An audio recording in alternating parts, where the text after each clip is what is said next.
My candle burns at both ends. It will not last the night. But my foes, and oh, my friends, it gives a lovely light.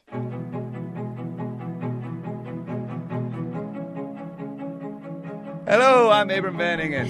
And I am Joanne Diaz. And this is Poetry for All. Abram, before we talk about Edna St Vincent Millay's remarkable poem, could I just say something about the fact that our podcast was nominated as one of the best DIY podcasts by the Podcast Academy this year.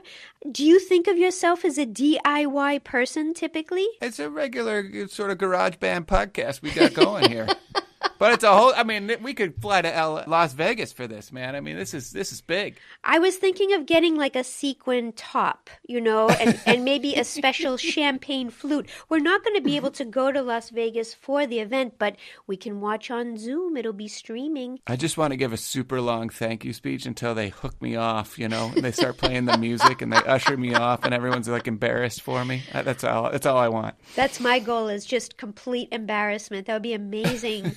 Well, I appreciate that they named us as finalists because, I know there's so many really popular podcasts that are very well funded and they have Patreon this and sponsor that and a whole team of producers and editors helping them. But really, the past 2.5 years, it's been just the two of us.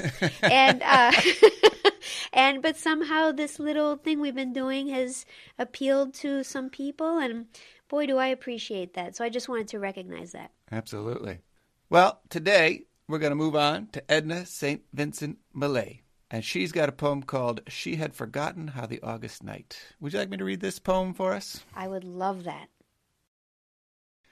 She had forgotten how the August night was level as a lake beneath the moon, in which she swam a little, losing sight of shore, and how the boy, who was at noon simple enough, not different from the rest, wore now a pleasant mystery as he went, which seemed to her an honest enough test whether she loved him, and she was content.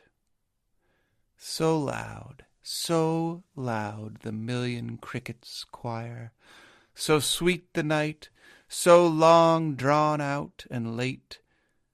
And if the man were not her spirit's mate, why was her body sluggish with desire? Stark on the open field the moonlight fell, but the oak tree's shadow was deep and black and secret as a well. Ooh, that was a good reading. Oh, my goodness. Okay, Abram, of all of the English literature classes that you have taken in your life, of all the ones that you have taught, at which point have you ever studied an Edna St. Vincent Millay poem in any of those classes? Exactly never. Same here. That's crazy. Never. And yet, she was the second person to ever win the Pulitzer Prize in America. She was incredibly prolific. If you ever check out her collected poems, it's a giant tome. She was, in her young life, the most popular poet. There was no one more popular than her. At the height of the Great Depression, she was capable of selling like 50,000 books in 1 week. I mean, we're talking a level of stardom that is absolutely unprecedented in American letters, and yet by the time she dies, she had fallen out of favor in American letters, and in, I think it was the second edition of the Oxford Book of American Verse, which was a very important anthology of American literature, she wasn't included at all. Yeah, they took her right out. So one of the things we had to look into, and this poem gets into, she was very open about her sexuality. She had an open marriage.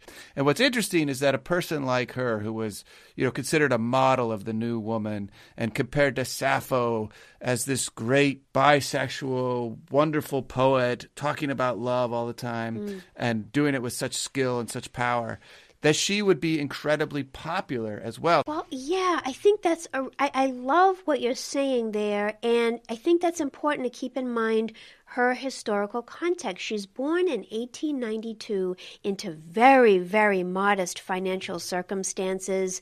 She couldn't afford to go to college. Thankfully, a benefactor, allowed her to go to college on scholarship at Vassar.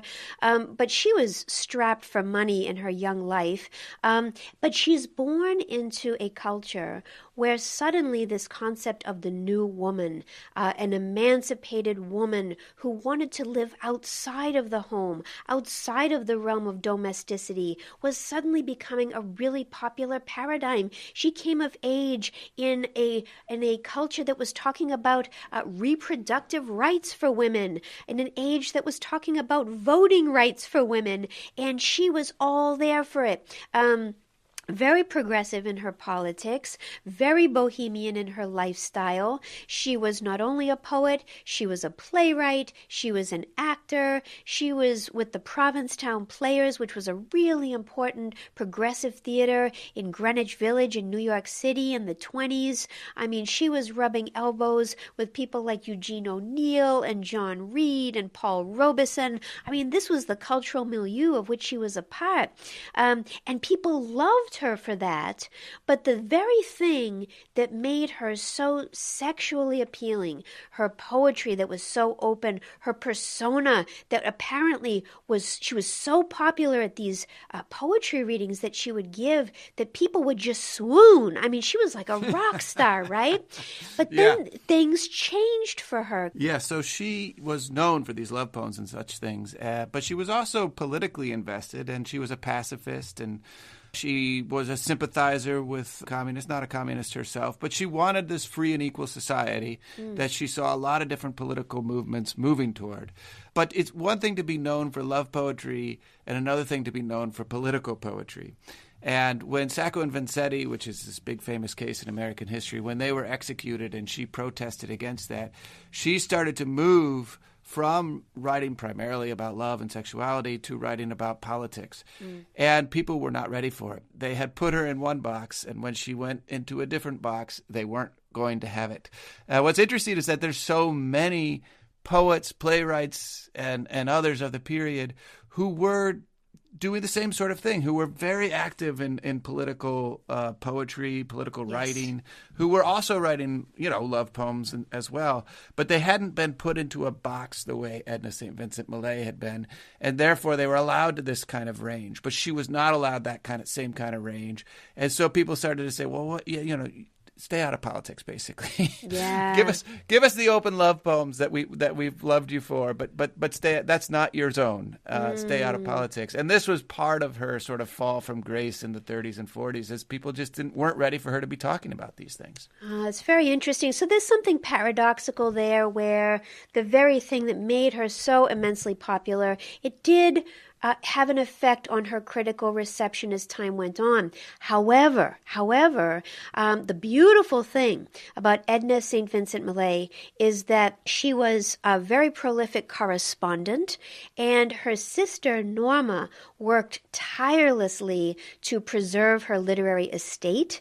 And as a result of that, researchers have been able to sort of rekindle interest in recent decades. So it's precisely because we have such an excellent archive of this correspondence and other kinds of records that someone like Nancy Milford was able to produce a critical biography, Savage Beauty, a couple of decades ago. And that was one of several books that really helped to resuscitate the literary reputation of Edna St. Vincent Millay. Yeah, so if you think about this, that literary biography comes out in 2001. And one of the functions and effects of a literary biography is to show you how important a writer actually was. Also to make sense of their works, but also to just put them back on the scene. And that book really does it. So in 2006, the Oxford Book of American Poetry comes out with another edition, and lo and behold, Edna St. Vincent Millay is back. She was taken out in 1976, and in 2006 she is restored. And when David Lehman restores her, this is what he says, one of the many things that he says about her. He says, "No longer do we need to punish Edna St Vincent Millay for enjoying her sexuality or for having committed the even worse crime of being tremendously popular early in her life. Wow. That's it, isn't it? Right? It's as if the literary canon punished her for being so good. Yeah. And this is so good. I mean, let's get to this poem here. Yes. I mean, this just shows her facility with the sonnet style. So she was known for her sonnets in particular. She's extremely good with that form.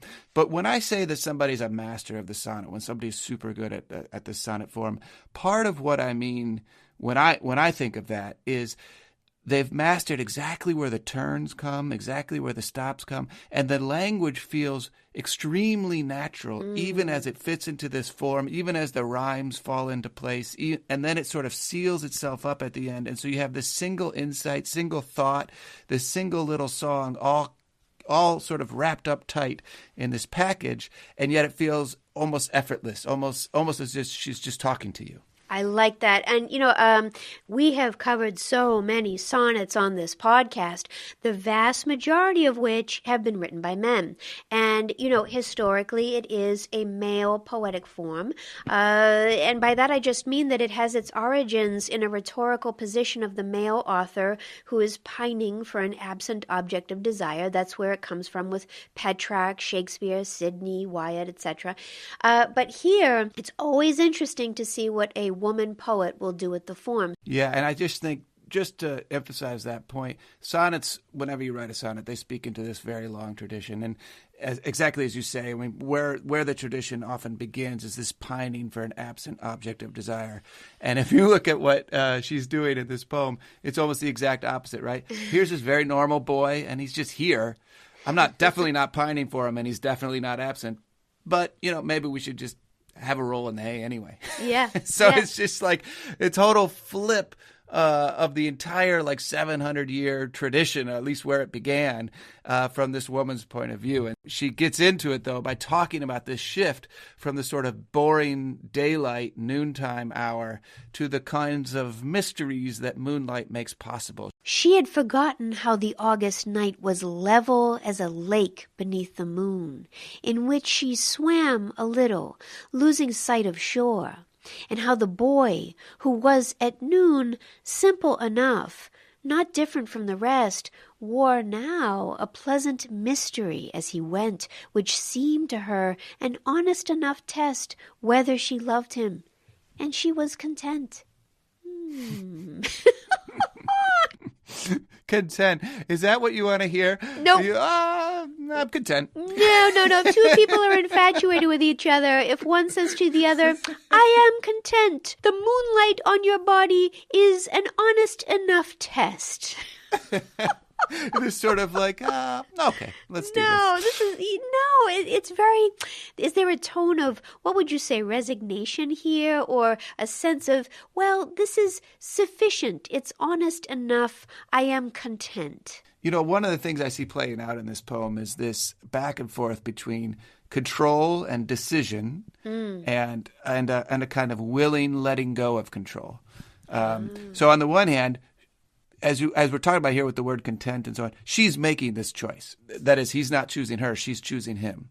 So she's deciding. At the same time, the decision that she makes is colored by this sort of willing giving up of herself, swimming out into the lake of this moonlight, losing sight of shore a little bit, letting herself go a little bit. And one of the famous novels that she might be sort of playing off of here is Kate Chopin wrote a novel in 1899 called The Awakening. It's about, the awakening in the awakening is in part an awakening of sexual desire and her desire to explore that. And anyway, that book, spoiler alert, ends with her swimming off, right, and losing sight of shore quite intentionally and letting herself go. Well, in that book, in an act of suicide, of letting herself go, letting herself drown by losing sight of shore intentionally. Here she's, of course, not doing that, but she is, it feels like she's making a reference to this very famous book about sort of awakening sexual desire. In this losing sight of shore, swimming out a little too far, but intentionally letting herself go a little bit. And, of course, the main character of that novel, The Awakening, her first name is Edna. I like that because she's swimming I sense, and I could be wrong, that she's beholding the night and is maybe in awe of it and is maybe transported by it a bit. Is that what you read? Yeah, absolutely. And I love this little touch, too, there, where the losing sight of shore goes over the line. So losing sight ends one line, of shore starts the next line. And I love that little touch because it's just almost as though she's losing sight of the shoreline of the line ending itself, right? Like where did that line ending go? Oh, of shore, right? So anyway, again, a kind of sign that she knows exactly what she's doing in this sonnet writing. Yeah, and also, sonnets are so small that every word and phrase matters. Look what she does, and how the boy, who was at noon simple enough, not different from the rest, wore now a pleasant mystery as he went, which seemed to her an honest enough test, whether she loved him. And she uses enough twice. He may not be everything, but he's enough. And maybe enough is actually pretty good. Yeah, at least for this night. One of the poetic traditions she's playing off of is this carpe diem, seize the day, these poems that were written 1600s and so on, when it's a man basically writing to a woman saying, we got to seize this day. We're only young for so long. What if we die tomorrow? Let's seize the day. Carpe diem. And so there's this issue. There's this way in which she's playing with that tradition as well. Although it in the day itself, everyone is boring. Yeah. So it's more like seize the night, and it's not so much like seize as sort of like, yeah, okay. Let's do this. Yeah. And then she continues with that pattern of repetition, right? So loud the million crickets choir, so sweet the night, so long drawn out and late. And if the man were not her spirit's mate, why was her body sluggish with desire? I love this. So what she's doing here, and you can't hear, but you can see if you're looking at the poem, is she's using these ellipses at the end of the line. And so, again, it's this sign of like letting the mystery be, letting the lines kind of hang there, letting them be drawn out exactly as something is going on off screen. Yeah. What do you see in those ellipses? Yeah, I like that a lot. I'm very interested, as you say, in how indeterminate the rhetorical elements are in this poem. And I feel that indeterminacy in those two ellipses. And the repetition, so loud, the million crickets choir, so sweet the night, so long drawn out and late. And then there's that pause. It sort of just trails off. And I feel like there are certain elements that poets and dramatists can use to indicate speechlessness. I think that ellipses is one of them, and the word O, just that letter O, is another. It's a kind of, in one case, O is an exclamation that indicates that the character or speaker is beyond speech. In the case of ellipses, there is this deep pause and a sort of trailing off, which suggests that speech is no longer either necessary or possible. And then you get this question, right? And if the man, right? So interestingly, in the octet, the first 8 lines, it was a boy. Oh. Now, whatever's going on, now, okay. And if the man were not her spirit's mate, why was her body sluggish with desire? You and I were talking before about this phrase, sluggish with desire. Is that what you want to hear? Say it's Valentine's Day. Do you want to hear someone say, I am sluggish with desire? How do you interpret this phrase in this line? Well, whenever I've seen a slug, they're slow and they're wet. I'm just going to leave that. I mean, it's long drawn out, right? It's a long drawn out and late night. Yes, I don't think that the speed of the slug suggests that this is a definitive decision. It's sort of again, it makes me think about other elements of the poem where there is contentedness, there is enoughness, and sluggish. There's desire, but it's sluggish. Well, one of the ways to read sluggish is, one of the definitions of sluggish is that you're not alert, that you've let down your sort of alertness. Yeah. And so there, too, the kind of letting yourself swim out from shore, lose sight of shore a little bit, let down your guardrails, not be so alert. There's a kind of letting go. There's a giving in to this body's desire. But interestingly, this split between the spirit and the body. So she she's sort of admitting up front, like, there's no way I would marry this guy, right? Like, we are not soulmates. This is not a long-term commitment. This is not going anywhere. But for the night, for the moonlight, sort of sluggish with desire. Like, let's find the shadows. Yeah, okay, and then that allows us to go to that final sentence. Stark on the open field, the moonlight fell, but the oak tree's shadow was deep and black and secret as a well. The opening image is a lake in which she's kind of losing herself, drifting from shore, the kind of feeling of a little bit of possible danger, lack of control. A well that's kind of life-giving. But if you're at the bottom of the well, that's not so great. And I'm wondering if she's at the bottom of the well. Also, let's just be, upfront about it, that a tunnel-like, long, deep, black well has other associations. Sluggish associations, yes. Oh, dear. Okay, great. So when we talk about her popularity, her openness about her sexuality, you can see it's an openness both in terms of talking about what she's doing, but also, like as you see in this poem, she is open while also talking and covering it up and speaking of it in mysterious ways. And I think this might be part of the popularity of the time. It's sort of mysterious. It's sort of left out there. There's a kind of hiddenness that's also open to the whole thing. Many of her most famous poems are famous precisely because they have such memorable, memorizable lines. But I like this one precisely because it has this air of mystery to it. It's very, very interesting. And I don't know if you agree with this, but it feels very modern to me, if I'm being honest, Yeah, absolutely. And this sense of, like, what is enough? Honestly, I think that's a question that a lot of her poems are asking. What is enough? Well, and the answer for her in her life, the answer was it was insatiable. She had an insatiable desire that was never fully filled in her personal life as well as in her poetry. Which brings us right back to where we began, right? My candle burns at both ends. It will not last the night. But my foes, and my friends, it gives a lovely light. So true. Yeah, what a wonderful epigram, huh? Would you read this poem for us one more time? I'd be happy to.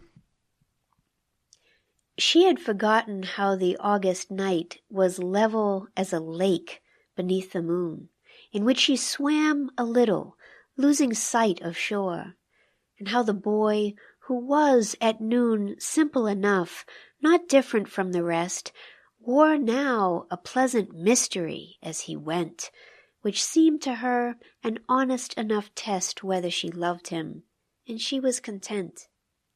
So loud the million crickets choir, so sweet the night, so long drawn out and late. And if the man were not her spirit's mate, why was her body sluggish with desire? Stark on the open field the moonlight fell, but the oak tree's shadow was deep and black and secret as a well. That's great. So good. Well, if you would like to learn more about Edna St Vincent Millay, you can see our website at poetryforall.fireside.fm. And you can follow us on Facebook, Twitter, and Instagram, and we hope that you'll subscribe if you like what you've heard today. If you're sluggish, then don't. Sluggish. I am sluggish with desire for more poetry for all. Thanks for listening. Bye-bye.